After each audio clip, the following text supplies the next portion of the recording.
In today's video, we look at a robber and career criminal to which the likes of the UK has never seen before. After 12 months from his arrival in London, he had pulled off a series of bank raids, netting £360,000. That's £1.4 million in today's money. But these bank robberies were just the start. It would lead to the infamous 1987 Knightsbridge safety deposit robbery. The victims of the robbery were royalty, celebrities, millionaires and criminals. No shots were fired and no one was injured. We look at the audacious robbery and the man in charge, Valerio Viccei. The Ferrari driving, champagne drinking playboy, and the head in hands reason how he got caught.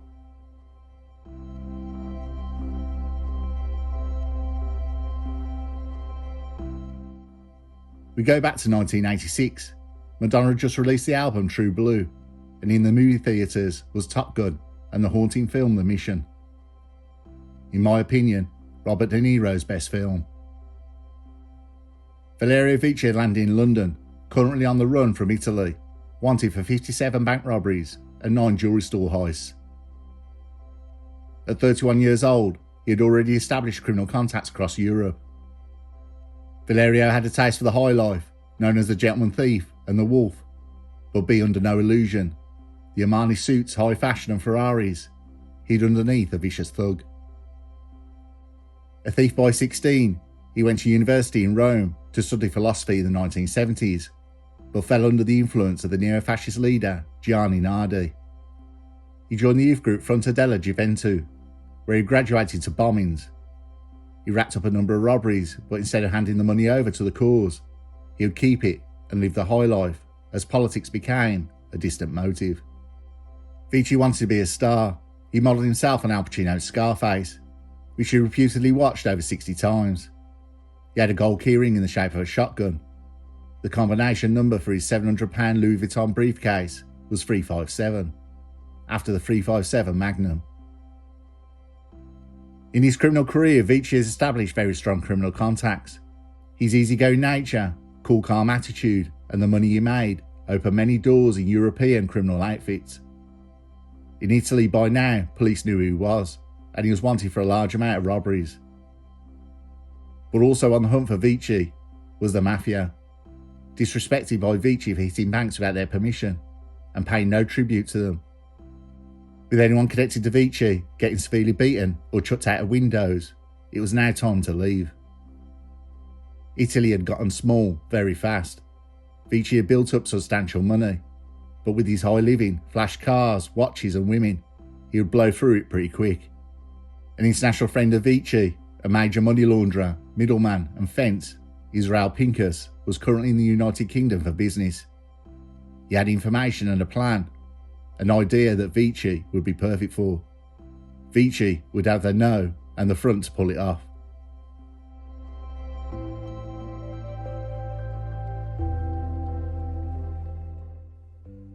Viccei arrived in the UK in 1986, and his first visit was a Ferrari dealer, where he bought a Rosso Red Ferrari 308 GTS under a false name, with a banker's draft that Israel Pincus had arranged for him for cash. Under a false name, he also rented a luxury mews house, out of the way of central London streets, but had all the comforts, including the swimming pool. Viccei was told by Pincus about a bank manager, Parvez Latif, who liked to toot, but the powder now had left him owing some nasty characters. The money owed by the bank manager was substantial. He had also been living the high life and owed money to just about everyone. Pincus had said the bank manager was ready to let his bank be robbed to cover his debts. Viccei paid Parvez Latif's debt off to the dealers. It would be seen as one less headache, but he would not tell Latif he did this to keep the threat there to motivate him, telling Latif he would handle the dealers and he would pay them after the job. They will not bother him. The Knightsbridge Safe Deposit Centre was a high-security vault facility located in the heart of London's upscale Knightsbridge district. It catered to the wealthy clients who store valuables such as cash, jewellery and important documents in its safety deposit boxes.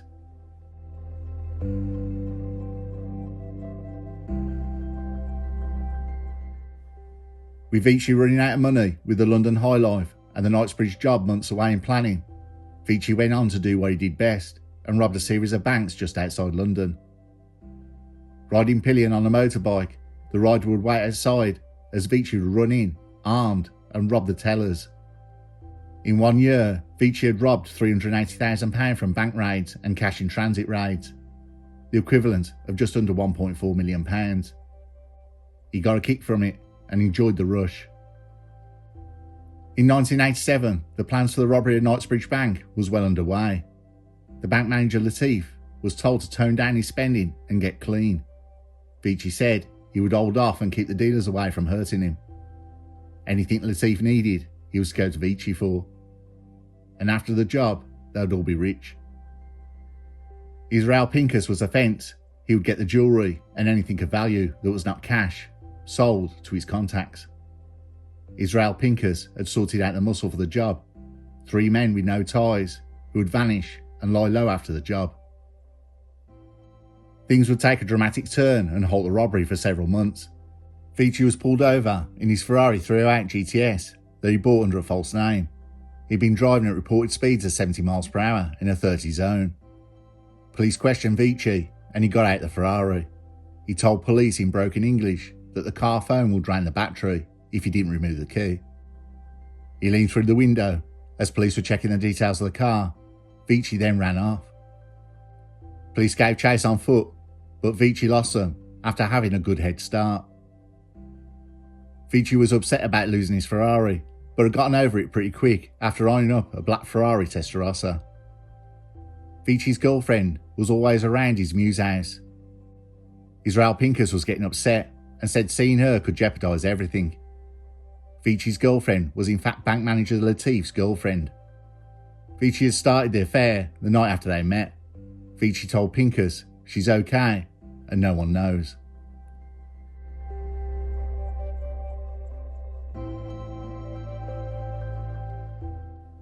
The Knightsbridge security deposit robbery took place on the 12th of July 1987 in Chevelle Place, Knightsbridge. It will be called the robbery of the century. On the day of the robbery, 2 men entered the Knightsbridge Safe Deposit Centre and requested to rent a safe deposit box. After being shown to the vault, they pulled handguns and subdued the manager and security guards. The thieves then hung a sign on the street level door, explaining that the safe deposit centre was temporarily closed, while letting in further accomplices.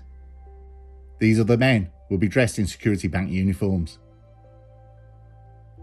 Viccei and his crew got to work breaking open each of the deposit boxes, stealing cash, jewellery, gold and other valuables.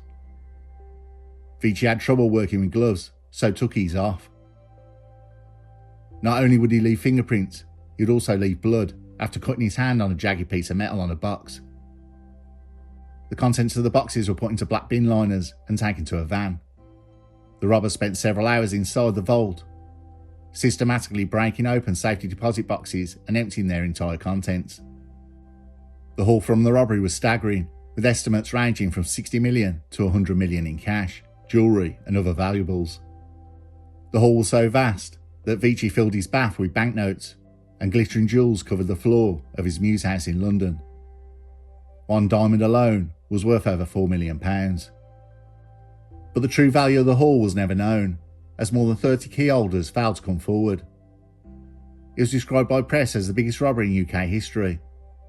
Led by Richard Leach from the flying squad, Scotland Yard released a short press release saying investigations are ongoing at this time. Parvez Latif was questioned by Scotland Yard detectives. The answers were shocking. They have no cameras inside the bank to protect the client's anonymity. Latif was asked by detectives why did no one hit the panic alarm. There is no panic alarm, Latif replied. Flying squad detectives were in total shock. The only way the bank could contact the police if they were robbed is phoning 999. Police had no photos of the robbers. The bank was not alarmed to the police call centre, meaning the robbers' haul was huge because they had hours to do it uninterrupted.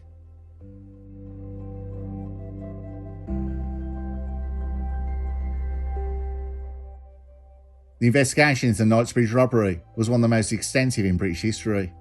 Scotland Yard, leading the investigation, faced immense pressure to apprehend the culprits and recover the stolen goods.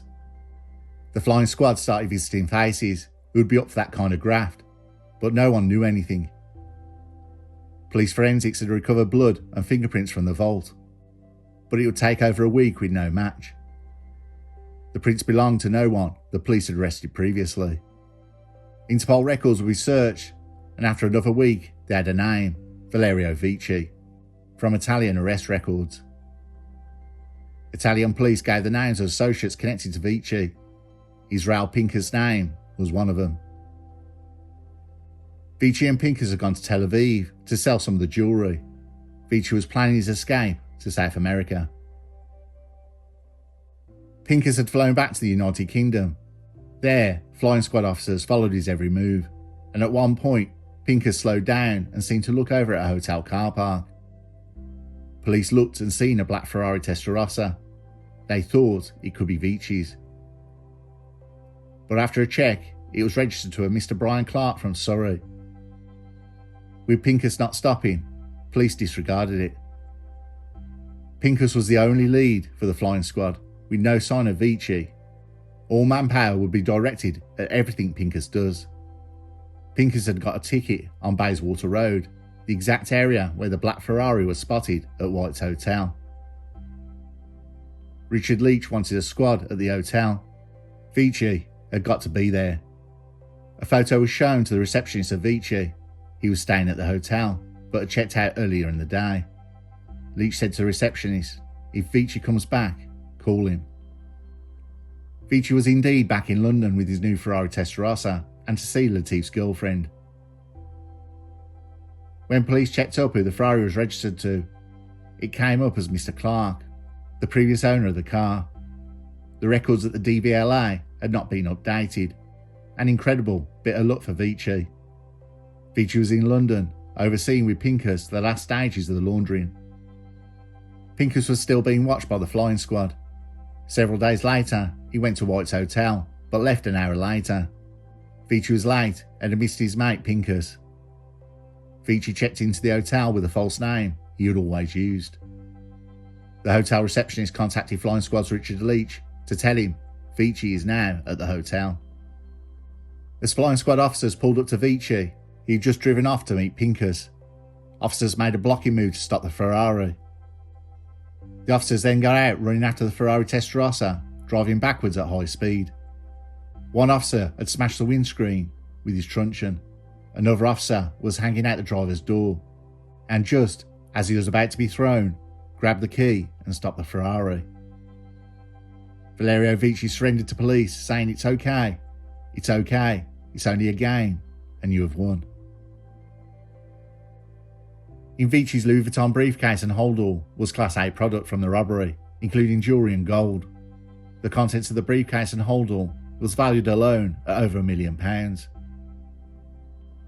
Israel Pinkers was arrested the same day. At Pinkers' house was more jewellery and paperwork, including land deeds for the Knightsbridge boxes. At Pinkers' house was a hotel bill from Tel Aviv, with their number being phoned constantly in the UK. The phone number was to a house in London. The occupant was Parvez Latif, the bank manager.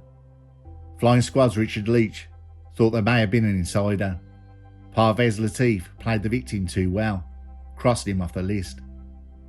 After his arrest, Latif found out about his girlfriend Pamela had been having an affair with Viccei.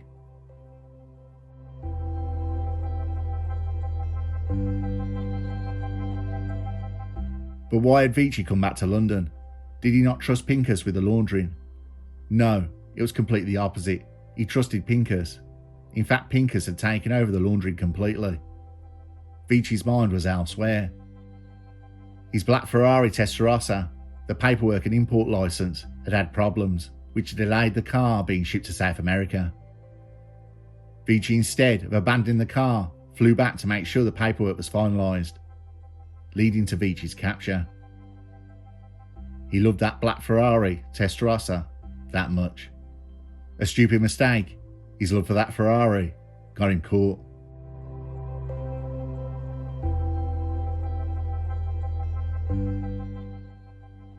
At the Old Bailey, January the 30th, 1989, Valerio Viccei pleaded not guilty to possession of firearms and robbery, he was found guilty and sentenced to 22 years. Israel Pinkas got 10 years for handling stolen goods. Parvez Latif got 18 years for robbery and conspiracy. David Paul got 16 years for robbery. Peter O'Donoghue got 11 years for robbery. Stephen Mann received 5 years for being the lookout. Pamela C. Marks got 18 months, but it was suspended for 2 years.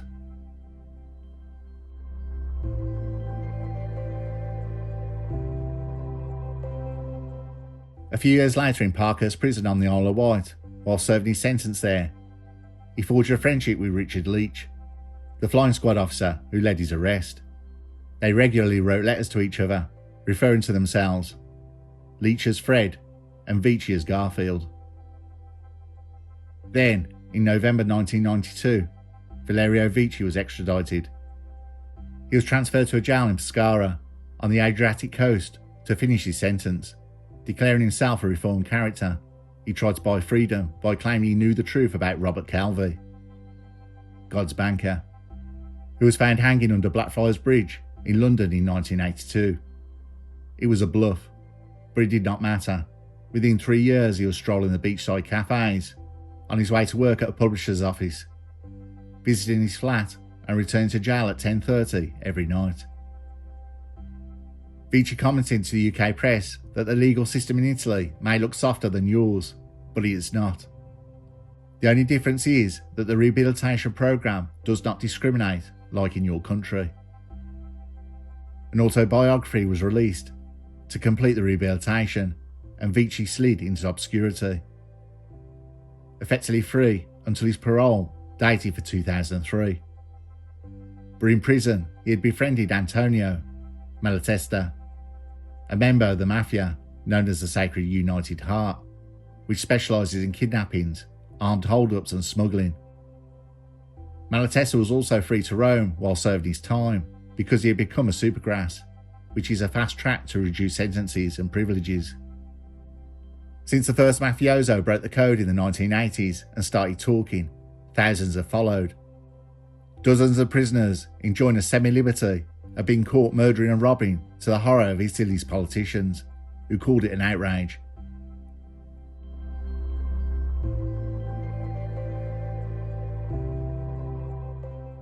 On the 19th of April 2000, during day release from prison, a gunfight broke out between Viccei with his accomplice Maltesa against the police, resulting in Viccei's death.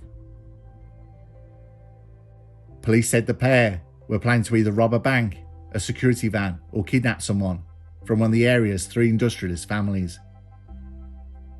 Malatesta tried to flee after they opened fire but was shot, wounded and caught. Viccei wounded a police officer and was gunned down in a hail of bullets. Viccei was not recognised by the police. They thought he was an Albanian bandit. Hours after his death, he was identified as Valerio Viccei.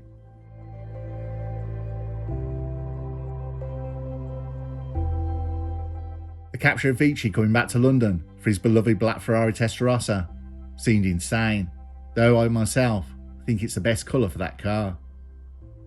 He had the money now to buy another over and over. It was a dumb move coming back for it. The Knightsbridge robbery, the crime of the century in 1987, was thought to be £60 million.